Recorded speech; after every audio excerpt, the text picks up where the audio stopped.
இப்ப ஏற்கனவே ஏசாயா தீர்க்கதரிசி சொன்னா, பிள்ளைகளை உங்கள் பிள்ளைகளை நீங்கள் சுட்டு சாப்பிடுவீர்கள். அதாவது பிள்ளைகளை வெட்டி, ஏன்னா சாப்பாடு கிடைக்காம தன்னுடைய பிள்ளைகளை வெட்டி இவங்க சாப்பிடுவாங்க அப்படிங்கிறத ஏசாயா தீர்க்கதரிசி ஏற்கனவே சொல்லி வச்சிருந்தார்.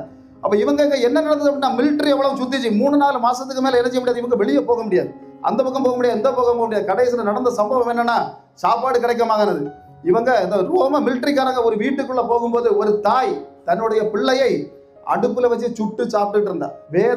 வேதாகமம் என்ன தீர்க்கதரிசனம் சொல்லுகிறதோ இந்த மாதிரிப்பட்ட காரியங்கள் தெளிவாக நடந்து முடிந்தது. அப்ப பாருங்க, கல்லின் மேல் கல் இல்லாம என்ன செஞ்சு போயிட்டாங்க, இடிஞ்சு கொண்டு போயிட்டாங்க. ஆனா அதுக்கு பிறகுதான் இயேசு திடீர்னு அதை ஏற்கனவே 3 தீர்க்கதரிசிகள் சொல்லி இருந்தாங்க, இவர்கள் இப்படி விரட்டப்பட்டு போவார்கள், 52 நாடுகளுக்கு விரட்டப்பட்டு போவார்கள். அதுபோலதான் அவங்க இந்தியாவில் இப்பவும் இருக்கிறாங்க, இந்தியாவில் இருக்கிறாங்க, அந்த பாம்பேல இருக்கிறாங்க, நிறைய இடங்கள்ல இப்போ இந்த யூதர்கள் இருக்கிறாங்க, இவங்க விரட்டுறாங்க. ஆனா ஏற்கனவே 3 தீர்க்கதரிசிகளை கொண்டு